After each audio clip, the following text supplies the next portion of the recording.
Live from Hazard, Kentucky, this is Jammin Jon's Wrestling News. Here's your news for Thursday, February 7th, 2019.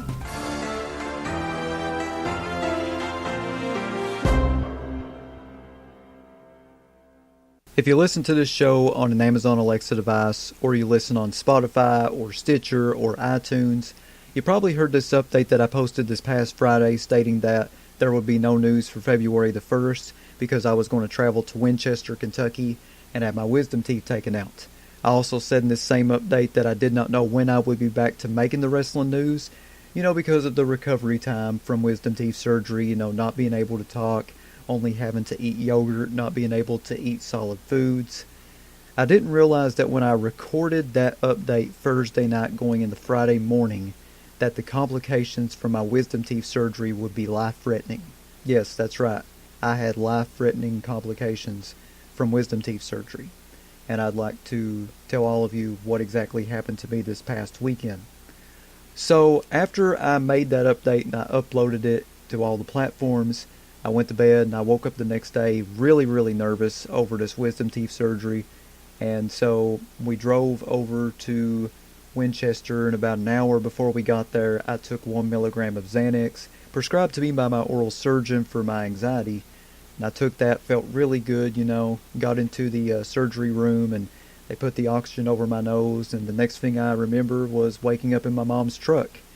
And I found out that I had recorded 2 videos on Facebook Live while I was high as a kite, which is really great, Got back home around 3 p.m. Eastern Time, and I had gauzes on both sides of my mouth, left and right.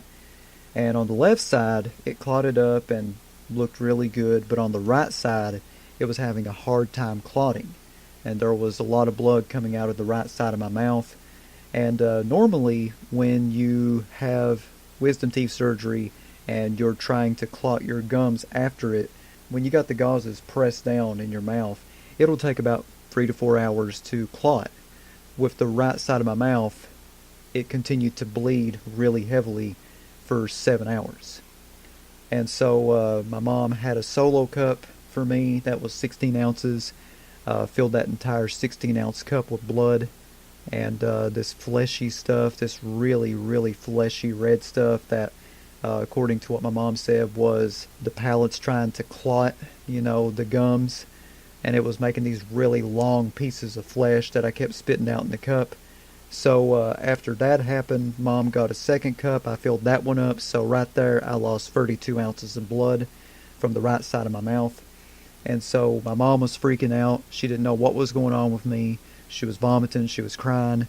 And she couldn't get a hold of my oral surgeon because it was 11 o'clock, 12 o'clock at night. And it was a weekend, of all things. My dentist was out as well, and I remembered that on the back of my medical card, there was a number that you could call if you had dental emergencies. And I went and I told my mom to go get my wallet and call the dental emergency hotline number on the back of my medical card. She called it, and she told the operator exactly what happened to me. And the operator told her to call 911 and to put a washcloth into my mouth and to keep it there. So she went and she called 911, she put the washcloth in my mouth and stuff, and within minutes that washcloth was red. That entire washcloth was soaked with my blood in just a couple of minutes, and it scared the hell out of me to see that. So she went and she got a second washcloth and she put it in my mouth. Finally the ambulance comes, and the EMTs tell us that there's only 2 ambulances in Perry County running that night. So they put me on a stretcher, they take me to the hospital, and I got this washcloth in my mouth. They're taking my oxygen, they're taking my blood pressure, and I'm just sitting there thinking to myself, well, I think I'm going to die, because there was more blood that was coming in my mouth, and I felt more and more blood just pouring out of the right side of my mouth, and it was just getting everywhere, and I felt like this fleshy stuff again, this long fleshy stuff. And I just thought to myself, well, I'm probably going to die, and I just thought to myself, God, if I'm going to die, forgive me of my sins. I said to myself as well, God, there's so much I haven't done yet. I'm 24 years old. There's so many things that I haven't done yet. Please don't let this be the end for me. Please let me survive this. That's all I really thought to myself, in the ambulance ride over to the hospital. So when I get to the hospital, they take me into the emergency room, and all the ER rooms are filled up, which is great. And I'm just sitting there on this stretcher in the middle of the hallway of the ER, and there's more blood building up in my mouth. So much that it starts spilling out of my mouth, and it gets on my shirt, it gets on my pajama pants, it gets all over my arms, it gets all over my hands.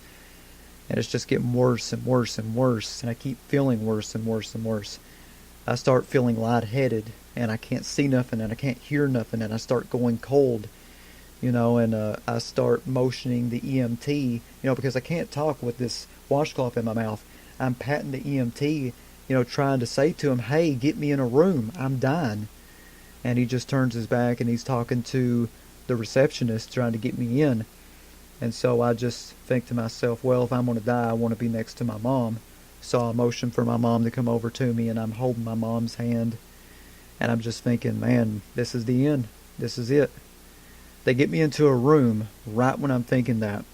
And they put an IV in me, and they sit me in the bed. They take my blood pressure, and they monitor it. And my hearing comes back, my sight comes back, and I don't really feel as cold as what I did. I still feel a little bit cold, and I'm freezing, but I'm not as cold as what I was. So I start slowly coming back to normal. My blood pressure was originally, and I did not know this, but when they was taking my blood pressure right when I felt like I couldn't see nothing and hear nothing, and I was fading out and I was cold, my blood pressure at that moment was 55/23. But whenever I got into the ER room, and they had the IV going through me, and they had the blood pressure monitor on me monitoring it, it went from 55/23 to 94/50 in a couple of hours, and then it went from 94/50 to 98/55, and it continued building back up until it got to 120/80. They kept me in the ER room for the entire night and monitored me, and then they went and told me that they was going to give me a room. This was about 6 a.m. and they got me in a room, and they told me that an oral surgeon was going to look at my mouth to see what was wrong with the right side of my mouth, because my mom and a lot of people thought that maybe the oral surgeon cut me too deep or cut me wrong or something like that. So they was going to have another oral surgeon look at it. So I'm in my hospital room, and I'm waiting hours and hours and hours. I'm waiting at least 4 to 5 hours for this oral surgeon, and he's never coming in. And I had this gauze in my mouth that I had put in my mouth around 5 a.m. So I kept that gauze in my mouth from 5 a.m. all the way up until 1 p.m. So for 8 hours I had that in my mouth, and then I finally took it out. There was little blood on the right side of my mouth, and my mom looked at the right side of my mouth, and it started clotting. Also keep in mind, I also got to say this, that when I was in the emergency room, the doctor said that my hemoglobin levels and my palate levels were normal. We're waiting for this oral surgeon, and a nurse comes in and says, oh, well, an oral surgeon's not supposed to be coming to visit him. It's his doctor. That's who's supposed to be visiting him. And I'm like, what? They told me in the ER that an oral surgeon was supposed to be seeing me. So my doctor comes in, which it's not really my actual doctor. It's his daughter who is becoming a doctor. She comes in and looks at me, and she says to my mom, we're going to keep him overnight, and we're going to check to see if he bleeds again from his mouth. We're going to monitor his blood pressure. We're going to monitor his pulse. We're going to monitor his oxygen. And so that's what they decided to do. They gave me some antibiotics, and I had a really okay night in the hospital. It was actually okay. It's the first time I ever stayed all night at a hospital before, and it was all right. So Sunday morning, that same doctor comes back in, checks me out, and keep in mind also that night going into that morning, blood pressure was okay, oxygen was okay, my pulse was about 90 to 100. It was a little bit high, but everything else looked normal. And they also checked it that morning as well, and it was still normal. So my doctor tells me, well, your blood, your vitals and everything are looking good. So we're going to go and we're going to let you go. We're going to release you, and we're going to go and we're going to have a blood test done on you over at your doctor's clinic to see what's going on with your blood, if you're anemic or not.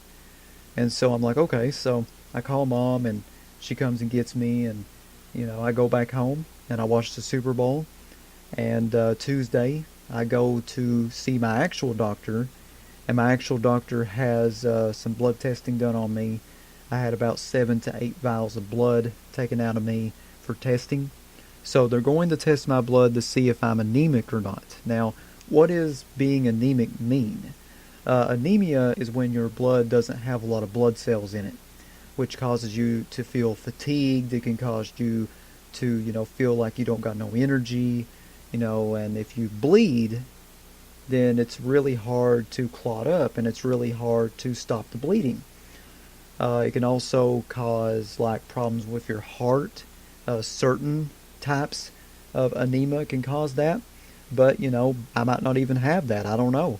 I went to go see my dentist yesterday as well, and my gums are healed up, and so I can eat finally. Thank God I can eat actual food. Yesterday was the first time I ate actual food. I ate Taco Bell, Live Moss. My mom was talking to her and said, have you ever heard of that happening?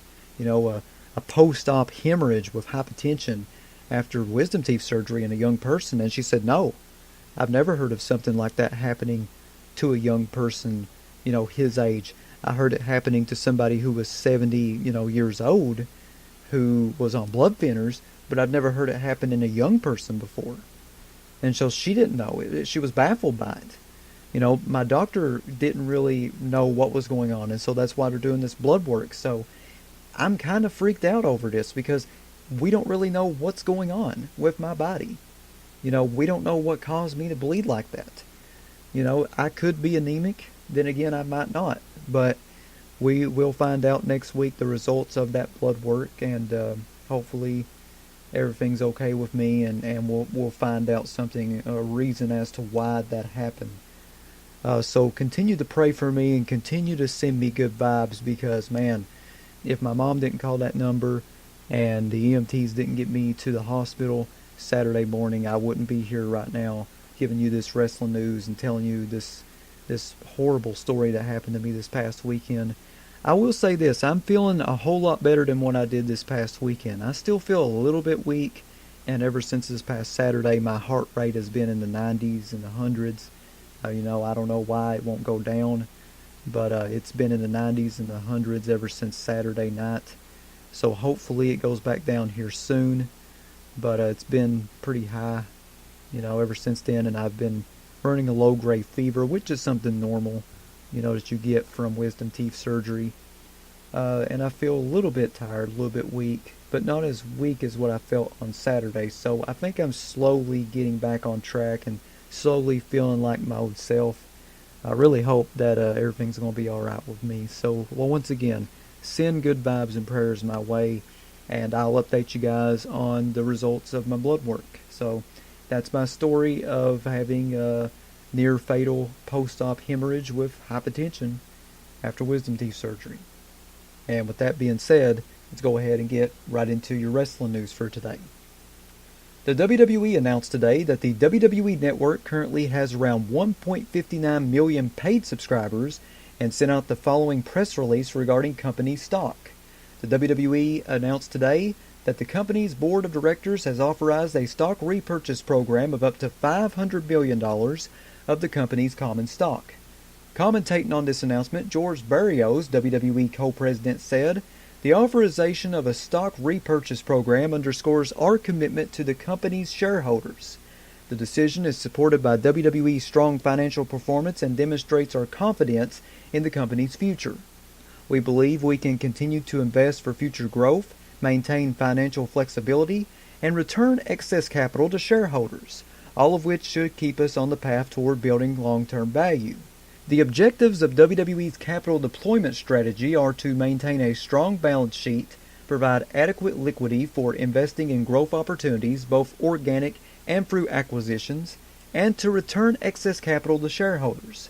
Management plans to repurchase stock opportunistically when the repurchase price is below WWE's intrinsic value as conservatively estimated by management, and the returns of share repurchases compare favorably to other capital allocation alternatives. Repurchases may be made at management's discretion from time to time in accordance with all applicable securities and other laws and regulations. The extent to which WWE repurchases its shares and the timing of such repurchases will depend upon a variety of factors, including liquidity, capital needs of the business, market conditions, regulatory requirements, and other corporate considerations. Repurchases under this program may be funded from one or a combination of existing cash balances, free cash flow, and available liquidity sources. The repurchase program does not obligate the company to repurchase any minimum dollar amount or number of shares and may be modified, suspended, or discontinued at any time. And also today, during today's fourth quarter investor call, Vince McMahon commented on several top WWE stars being out of action. Vince said, "The unfortunate aspect of sometimes in our business is that we, our performers, are not cartoons. They get hurt.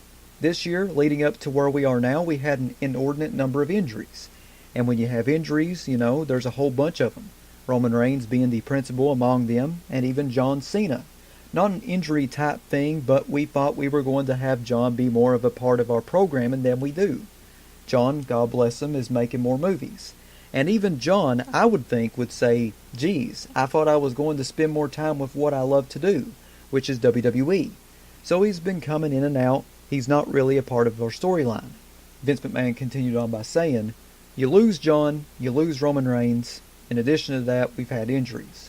Sasha Banks, Becky Lynch, who is one of our top female performers, was injured. Kevin Owens, Sami Zayn, Bray Wyatt, Charlotte Flair, Alexa Bliss, Braun Strowman, Dean Ambrose, Ember Moon, Samoa Joe, Akeem from a new tag team, Jason Jordan, Fandango, Big Show, and Seth Rollins." Vince McMahon said, "It's like you had all these injuries, which is really unusual for us, and they're characters. It's no different if you're writing a soap opera and all of a sudden your main character wasn't there. You're in the middle of production, so what do? You very nimbly change the storyline, but it's not as good as the original one." Vince McMahon continued on by saying, "Sometimes it is better because we're pretty good at it, but those are things that we're faced with, and one of the reasons why television ratings have dropped. And one of the reasons, obviously, from a live event standpoint, that's dropped too. Because if you don't have your favorites on television, obviously you can't see them at a live event either. We're wide open, and Rhonda's done an extraordinary job. There will be other individuals coming from different areas that will join us on a long-term basis that will keep us as well." Thanks to WrestlingInc.com for the quotes. At today's fourth quarter earnings call, WWE co-president George Barrios addressed the company's thoughts on the launch of All Elite Wrestling. George Barrios said, "Yeah, too early to tell. We wouldn't talk about specifics of that. From our perspective, we think we are the premier global organization with the greatest wrestlers in the world, one of the greatest platforms. We have a lot of confidence in our ability to manage that." Regarding WWE talents that are unhappy, 4FWOnline.com notes that WWE has given unhappy guys more of a push and are upping pay with new TV deals and Saudi money. Thanks to WrestlingInc.com for the quotes. According to a person that attempted to book him, The Undertaker is charging $25,000 an hour for signings in the United States, which would equal around $416.66 a minute. The Undertaker is reportedly not taking regular bookings until the summer. Speaking of The Undertaker, it doesn't appear that he will be wrestling at the next Saudi Arabia WWE event, which is currently scheduled for May 3rd. The Wrestling Observer newsletter noted the following about that by saying, "As of today, Taker is also not working the next Saudi Arabia show, and if he was going to wrestle, the Saudi show would be the most likely show since it's the biggest money show of the year." According to Ricochet on Twitter, the NXT Halftime Heat match was the most watched NXT match in WWE history. While the WWE Network numbers are unknown, the live streams peaked at the following numbers. For YouTube, 71,090 viewers, for Twitter, 5,000 viewers, and for Facebook, 10,100 viewers. Meanwhile, the YouTube On Demand video currently has 260,368 views. The Wrestling Observer newsletter is reporting that the angle with Becky Lynch and Stephanie McMahon could be leading into a match between the two of them for Summerslam. 4FWOnline.com noted the following by saying, "This is most definitely not a done deal, but we know an idea for Becky Lynch versus Stephanie McMahon at SummerSlam was suggested, and a second company source has said it is being talked about." Also, MMA fighter Aaron Chalmers has teased joining All Elite Wrestling by tweeting on Twitter, "This Saturday we are ready for war. 3 rounds of kicking the crap out of a guy who is trying to take everything from me. Then AEW Wrestling, I'm coming for everything you have." Pretty interesting stuff. And finally, here on Jammin Jon's Wrestling News, Dave Meltzer of F4WOnline.com reported that AJ Styles missed WWE live events over the weekend due to suffering from a hernia. Now, Styles has since denied the report, and Meltzer responded to Styles' denial. It all started when the AJ Styles fan account tweeted to AJ Styles saying, "What are you doing wrestling with a hernia?" AJ Styles tweeted back and said, "Yeah, about that. I don't have a hernia." And then he followed that tweet up with, "Reporting in this world is not being based on facts, but who can get the story out first." Now, Dave Meltzer's seen this tweet from AJ Styles and fired back to him and said, "WWE's Monday injury report listed hernia as his injury.